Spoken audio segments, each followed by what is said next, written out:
अकेले में बात करो, रुदन करके बात करो, होता है। नाम कोई सुना दे, उनके रोंग खड़े हो जाते हैं। अकेले में जाके वो श्री जी से बातें करते हैं, आपके हृदय से पुकार आने लगती है। आप अकेले में रोते हो, श्री जी से प्रार्थना करते हो, पर जब आपका रुदन होता है ना, सच्चे दिल से पुकार होती है, आपको फिर धाम में बुला लेती है। भगवत गीता पढ़ना स्टार्ट किया धीरे धीरे, फिर थोड़ा जानना हुआ कि जीवन का उद्देश्य क्या है, हम यहाँ क्यों हैं, वो सारी चीज़ें मन में क्वेश्चन आते चले गए धीरे धीरे।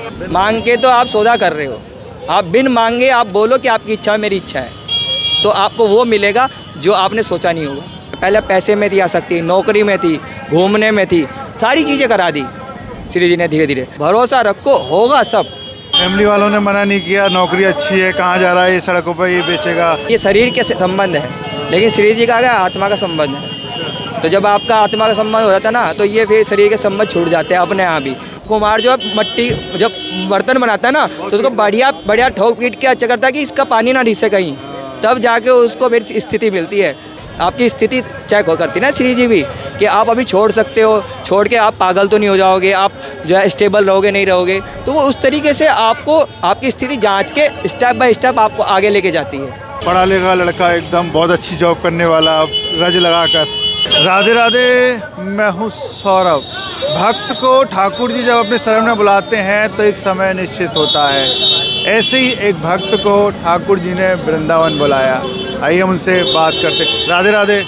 राधा वल्लभ श्री हरिवंश। श्री हरिवंश, क्या नाम है आपका? सचिन नाम है। कहाँ से हैं आप?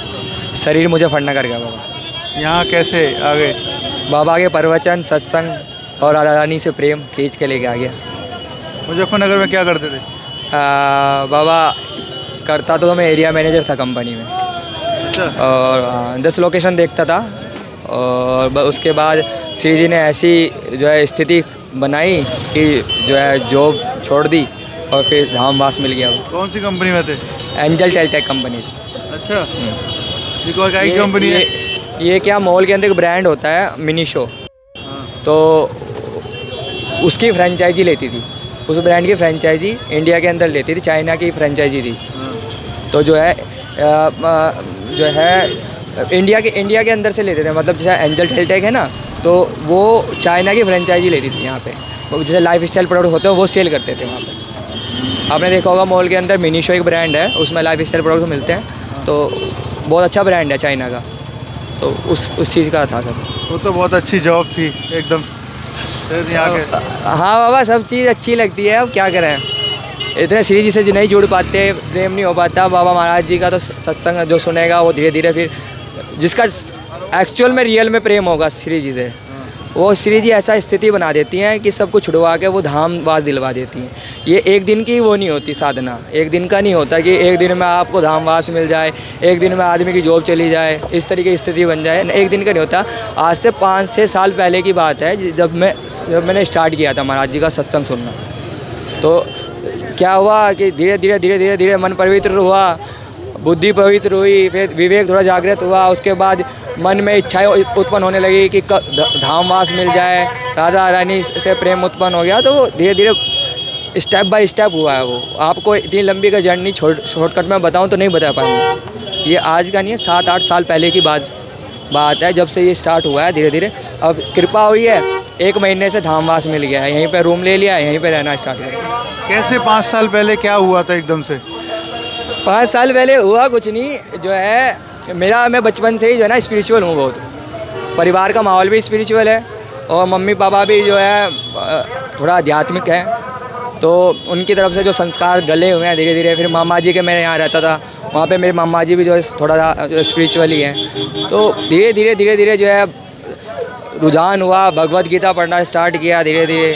फिर थोड़ा जानना हुआ कि जीवन का उद्देश्य क्या है, हम यहाँ क्यों हैं, वो सारी चीज़ें मन में क्वेश्चन आते चले गए धीरे धीरे अपने आप। फिर धीरे धीरे महाराज जी, जब मैं जहाँ जॉब करता था वहाँ पे ही बताया किसी ने बताया कि एक महाराज जी हैं, आप इतना पूजा पाठ करते हो, तो जो है आप जो है इनका सत्संग सुना करो। तो फिर मैंने जो है सत्संग सुनना स्टार्ट किया। तो सत्संग सुनते धीरे धीरे फिर जो है स्थिति यहाँ तक ले आई है। उस तरीके की है जर्नी। एरिया मैनेजर जो लड़का, लाखों की जॉब की तनख्वाह मिलती है। लाखों की तो नहीं थी, हाँ ये था 50-60 हज़ार रुपये में कमाता था। तो पर ये था कि जो है अब क्या करें, जो मन में ना इच्छा श्री जी हर भोगों की इच्छा ही नहीं थी। ये था कि यार किसी तरह पहले सोचता था कि वृंदावन कैसा होगा, ऐसे सोचते थे पहले। जब आदमी सबका आप देखोगे ना, जितने भी आप यहाँ पे मिलेंगे ना ऐसे लोग, उनका सबका आपका रूटीन यही रहेगा। वो शुरू में यही सोचेगा कि यार राधा रानी जी कैसी हैं, वृंदावन कैसा है, वो सारी चीज़ें उनके दिमाग में क्वेश्चन चलते रहते हैं। तो धीरे धीरे करके फिर क्या होता कि जब आपका प्रेम प्रबल हो जाता है, आपके हृदय से पुकार आने लगती है, आप अकेले में रोते हो, श्री जी से प्रार्थना करते हो कि हे मैया, माता रानी, जो भी जैसा भी जो भाव होता है, जो भी आप सखी रूप में मानते हो, माँ के रूप में मानते हो, वो आपका भाव है। पर जब आपका रुदन होता है ना, सच्चे दिल से पुकार होती है, तो फिर वो आपको फिर वो ये स्थिति इस तरीके की बना देती है कि आपको फिर धाम में बुला लेती है। धाम ऐसे नहीं मिलता, बाबा भी बोलते हैं, बहुत लोग फिरते हैं धाम के लिए, जो है कृपा होती है। वो कृपा हुई है, यहाँ पर आ गए, एकदम से कृपा हो गई। 5 साल एकदम 5 साल आपने करी। 7-8 साल पहले धीरे धीरे क्या है, सत्संग सुनने से हुआ है, ऐसे नहीं होता। धीरे धीरे सत्संग सुना, फिर महीने दर महीने यहाँ आता रहा। राधा के लिए कुंज में मेरी भी दीक्षा नहीं हुई है, मैं दीक्षा के प्रोसेस में चल रहा हूँ। मेरी 3 विजिट हो चुकी है, 4थी विजिट अभी 1-2 दिन में हो जाएगी, क्योंकि अब तो मैं यहीं रह रहा हूँ। तो क्या है, ये जो है क्या हुआ, मेरी जॉब का जो मेरा एक लोकेशन में लखनऊ में भी देखता था। तो लखनऊ में क्या है, जब मैं लखनऊ जाता था मुझे नहीं पता था, मैं सोचता था कि यार वृंदावन जाऊँ। तो जैसे ही मैं बस में बैठ रहा था, कंपनी मेरी बस करती थी, तो उसमें एक ने पूछा मुझे मथुरा उतार देना है।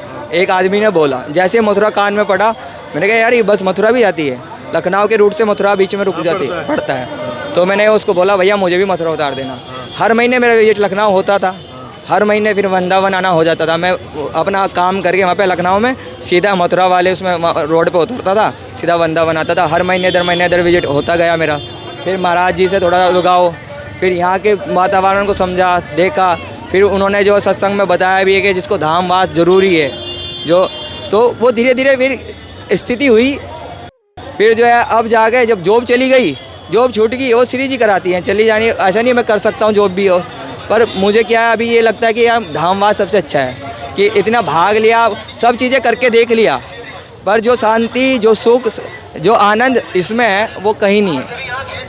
बड़े हम ये देख रहे हो, पर इसमें भी क्या सेवा हो रही है और मन को शांति मिल रही है। मेरा अपना काम है, नाम जप हो रहा है, हाथ में काउंटर है, जाप करता हूँ, पूरा सही तरीके से पूरी दिनचर्या भी हो रही है अच्छे से। जो महाराज जी की दिनचर्या है वो पूरी दिनचर्या होती है पूरी अच्छे से, पूरा टाइम पूरा भजन में चला जाता है, क्योंकि दिन रात यहाँ पे राधा राधा बजता रहता है।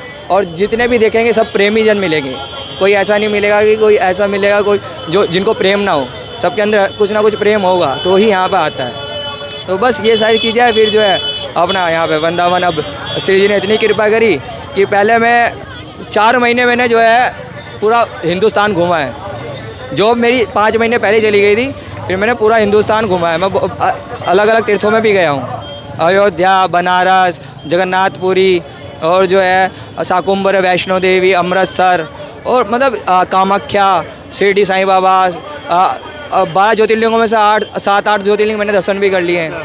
तो उसके बाद फिर यहाँ पे आके अब मैया ने कहा अब जो तेरी इच्छा थी, मन में पहले इच्छा थी ये मेरी, अब पूरी होगी सारी। बोला अब होगी तेरी पूरी इच्छा? मैंने कहा हाँ पूरी इच्छा होगी, अब आजा धाम में, अब ये तेरा यहाँ पे अब ठिया है, यहीं पे अब तुझे रहना है। अब जो है यहाँ पे मैया ने जो है रूम की व्यवस्था कर दी, इससे थोड़ा बहुत जो है धन अर्जित हो जाता है, तो उससे जो है हम रूम वगैरह किराया दे देते हैं, अपना खाने पीना कर लेते हैं।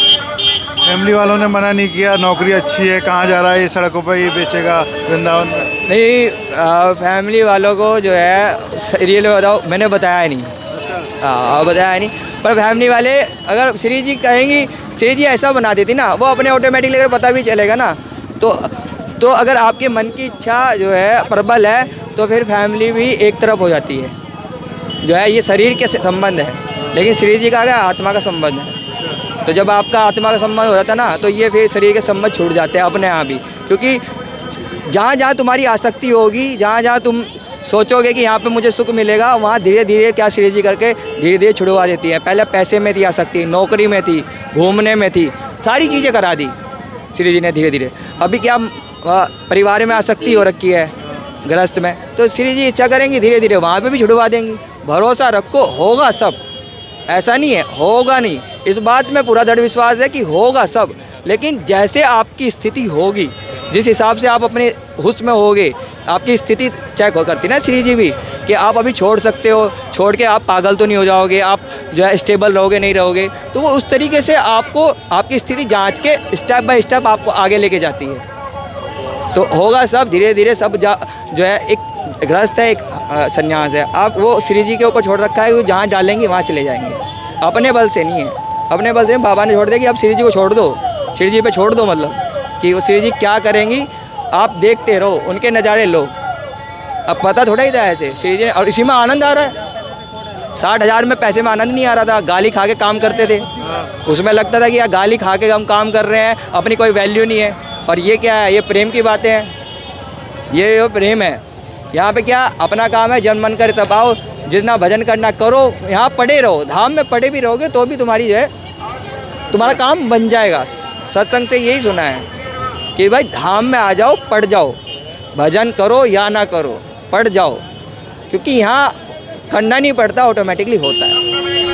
क्योंकि यहाँ जितने आदमी देखोगे सबके रज लगी हुई, सबके जितने भी आप देखोगे, जितने भी सारे भक्त लोग मिलेंगे, कोई ऐसा नहीं मिलेगा। यहाँ वही आता है जिस पे कृपा है और जो भक्त है, जो अंदर से भक्त है। तो ये सारी चीज़ें धीरे धीरे करके जो है जर्नी जो है 7-8 साल पहले की है। अब बीच में क्या हुआ मैं आपको बताने लग जाऊंगा तो मेरी इतनी स्टोरी है, मैं बताना नहीं चाहता, क्योंकि वो भी एक अहंकार का आ जाता है उसमें भी। जैसे मैं आपको बता रहा हूँ ना कि ये घूमा वहाँ घूमा, ये भी अहंकार बोलता है अंदर से। क्योंकि जो संत महाराज सत्संग का तो मतलब ये है कि आप चुप रहो, पढ़े रहो, आप अभी उस रंग में नहीं आए हो, पर हाँ जो बाबा जी का रंग है ना वो चढ़ेगा, क्योंकि आप अभी स्टेप बाय स्टेप पटड़ी पे आप अध्यात्म, ऐसा नहीं कि एकदम से आप महात्मा बन जाओगे, आपको धीरे धीरे लेके जाएगा वहाँ पे। अगर आपके अंदर की इच्छा प्रबल है, आप दृढ़ निश्चय करके बैठे हुए हो, अंदर धीरे धीरे बात करो, अकेले में बात करो, रुदन करके बात करो। होता है भक्त लोग ऐसे ही होते हैं, बताया है कि थोड़े में उनके रोंग खड़े हो जाते हैं, नाम लेने से ही, नाम कोई सुना दे उनके रोंग खड़े हो जाते हैं, अकेले में जाके वो श्री जी से बातें करते हैं। ये सब लक्षण है भक्ति के। करते हैं श्री जी बात? देखो बात करता हूँ कि जैसे मैं आपसे बात कर रहा हूँ ना, क्योंकि पता है कि अगर आदमी शरीर के संबंध वालों से बात करेगा तो उसकी कहीं इच्छा होगी, वो स्वार्थ वाला प्रेम होगा, लेकिन श्री जी से जो प्रेम होगा वो निस्वार्थ होता है। और अगर आप हृदय से पुकारोगे, बात ये है हृदय से पुकारना। आदमी मांगता है लेकिन उसमें अपना स्वार्थ छुपा रहता है, लेकिन अगर आप हृदय से प्रेम से जो आप बोलोगे तो श्री जी जो आपको चाहिए वो करा दे। और भक्त का तो स्वभाव ऐसा होता है, वो मांगता नहीं, वो कहता है श्री जी जो आप करोगी वो मेरे लिए सही करोगी। भक्त का स्वभाव ये है, ये नहीं है कि मुझे ये दे दो, वो दे दो, मेरी नौकरी दे दो, मुझे पैसा दे दो, ये भक्त के स्वभाव नहीं है। भक्त तो सीधा कहता है श्री जी आपकी इच्छा में मेरी इच्छा है, आप जो करोगे मेरे लिए वो सही उत्तम होगा, क्योंकि आप मांगोगे। अब मान लो ये आदमी है और मैंने इनको देखा, एक आपको छोटा सा कहानी बता रहा हूँ, मैंने सत्संग में ही सुनी थी कि एक आदमी था, भिखारी था, तो जो है एक आदमी जा रहा था, तो जो आदमी जो है भिखारी को देखा, तो जो है उसको इच्छा हुई कि यार ये भिखारी है, इसको मैं जो है 1000 रुपये या इसकी कुछ सेवा कर दूं। पर क्या हुआ, उसने जो है खुद उसे अपने मुँह से बोला कि जब वो निकले तो उन्होंने बोला महाराज जी मुझे 100 रुपये की वो कर दो, बस 100 रुपये की वो क्या बोलते हैं सेवा कर दो। तो अब देखो उसने मुंह से मांग लिया, लेकिन विधान क्या था उस आदमी के मन में था कि मैं इसको और ज़्यादा दे दूं, लेकिन उसने बोल के काम ख़त्म कर दिया। देखो मैं पूरा आपको सही से बता नहीं पा रहा हूँ, ये भी है, पर आप समझ जाओगे। जो समझने वाला व्यक्ति होता है वो समझ जाता है, ये बातें बोलने वाली नहीं होती। ये रसिक जन जो होते हैं ना, वो प्रेम की बातें होते हैं, वो बिना बोलते ही जो सार पकड़ लेगा। आप जैसे भक्त हो, आप इसका सार पकड़ लोगे कि आप मांगो मत, मांग के तो आप सौदा कर रहे हो। आप बिन मांगे आप बोलो कि आपकी इच्छा मेरी इच्छा है, तो आपको वो मिलेगा जो आपने सोचा नहीं होगा। बिन मांगे मिले मोती, मांगे में नहीं मिले ना भीख। ये सिद्धांत है। तो ये चीज़। अरे ये बताइए, पढ़ा लिखा लड़का एकदम बहुत अच्छी जॉब करने वाला, अब रज लगा कर, पहले रज लगती थी? बाबा मैं जो है, अब अगर मैं अपनी स्टोरी बताऊं तो बहुत मेरी स्टोरी मैं बताना नहीं चाह रहा, क्योंकि मैं 4 महीने घूमा, फिर 1 महीने मैंने साधु जीवन जिया है, 1 महीने मैंने साधु जीवन भी जिया है। बरसाना में मैं जो है मधु करके जो है हाँ पाया भी है मैंने। वहाँ पे जो संत लोग हैं ना, जो बाबा के परिकर रहते हैं, मैंने पूरा वो ही भेष भर के जो है मैंने वो स्थिति को भी देखा है कि उस स्थिति में क्या होता है। भेष क्या, गृहस्थ जीवन का जैसा वाइट चोला मुझे पता नहीं था, मुझे इतना नहीं पता था कि वाइट चोला जो है गुरु आज्ञा से पहनना होता है, मुझे नहीं पता था। मैंने सोचा कि चलो ठीक है, गृहस्थ में थोड़ा वाइट चोला पहन के क्या आप जैसा पहनते हो, आपका कपड़ा भी आपके जो है अंदर की स्थिति को उत्पन्न करता है।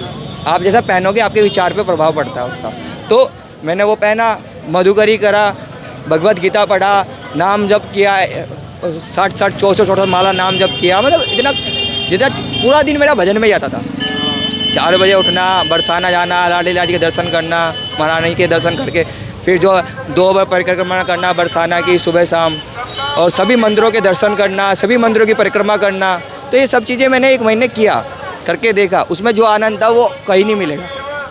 फिर क्या, यहाँ आया तो महाराज जी ने जहाँ परिकर है उन्होंने बोला कि ये जो आपने, मैंने गले में राधा कृष्ण की तस्वीर भी पहनी हुई थी, तो महाराज जी ने बोला कि आप इसको पहन के शौचालय वगैरह में चले जाते हो तो ये अपराध बनता है। तो आप पहले तो जो आपकी स्थिति है ना, जैसे उस तरीके से आप जो है अपना ये वस्त्र वगैरह चेंज कर दो, पुराने वस्त्र पहनो, जब गुरु आज्ञा होगी तब पहनना, जब दीक्षा हो जाएगी आपकी। पहले रज वगैरह ऐसे लगा दे, टीका वगैरह लगा लेता है, पर गुरु इन्होंने मना कर दिया कि जो है आप बिंदी लगा के रखो अभी, क्योंकि अभी आपका प्रोसेस है। वो भी उतरवा दिया, बस सिर्फ एक कंठी रखा कि आप एक कंठी धारण कर सकते हो। वो माला डाल रखी थी महाराज जी की, तो क्या है उसमें भी अपराध बनता है कि आप माला पहन के घूमते हो ना, उसको जो है आपको अगर पता नहीं होगा, शौचालय में उसको लेके चले गए, टॉयलेट वगैरह में, तो वो गुरु अपराध का बन जाता है। तो वो सब इन्होंने यहाँ पे चेंज करा दिया, अब बिल्कुल ऐसा सिंपल कर दिया। तो अब श्री जी के ऊपर छोड़ रखा है कि श्री जी आप देखो, जब आपने इतना किया, इच्छा ये है कि महाराज जी से दीक्षित हो जाऊँ, महाराज जी से ही दीक्षा हो जाए मेरी, ये मेरी इच्छा है। जुलाई से मैं लगा हूँ लाइन में, जुलाई से 3 बार की एंट्री हो चुकी है। अभी देखता हूँ, अभी वो देख रहे हैं, धीरे धीरे दिनचर्या पूरी कर रहा हूँ जो महाराज जी की होती है, वो सारी चीज़ें कर रहा हूँ। पर वही है कि अभी वो जाँच रही हैं, वो ठोक पीट के कहते हैं ना कि गुरु महाराज जी भी क्या ना पात्रता देखते हैं कि आपने सुना भी होगा, कुम्हार जो मट्टी जब बर्तन बनाता है ना, तो उसको बढ़िया ठोक पीट के अच्छा करता है कि इसका पानी ना रिसे कहीं, तब जाके उसको मेरी स्थिति मिलती है। ऐसे ही हमें जो 6 महीने 1 साल लग जाता है ना, वो ठोक पीटना होता है गुरु महाराज जी का। कि बोलते हैं बहुत सारे कि 6 महीने लग जाते हैं, बहुत लंबा प्रोसेस है। अरे भैया, प्रोसेस बहुत छोटा है, आपकी पात्रता नहीं है, आपकी अपनी पात्रता आप 1 दिन में लेके आ जाओ, आ जाएगी। अगर आपकी स्थिति उस तरीके की श्री जी करेंगी तो आपको भी क्या है 6 महीने ठोक पीटा जाता है अच्छे से, कि आप जो है जिस वाणी पे महाराज जी बोलते हैं उस पर चलना आपने स्टार्ट किया नहीं किया। अब आपने दीक्षा ले ली, उसके बाद अपने मनमानी करना स्टार्ट कर दिया, तो क्या होगा, अपराध बनेगा। कोई उसकी दीक्षा लेने का कोई फ़ायदा नहीं। लेकिन अगर आपने जो है पूरा परिपक्व हो गए, चीज़ों को समझ गए, उसके बाद आप दीक्षित हुए, तो आप गलती नहीं करोगे। तो ये सारी चीज़ें हैं। श्री हरिवंश बाबा श्री कि ये भक्त अभी तक हमारे साथ रहे जो मुजफ्फरनगर के रहने वाले हैं, और अब वृंदावन आ गए। कह रहे हैं कि श्री जी की कृपा से वृंदावन आ गया हूँ, महाराज जी से दीक्षा के लिए यहाँ पर आए हैं, और कह रहे हैं कि जो जैसा श्री जी चाहेगी वैसा होगा। राधे राधे।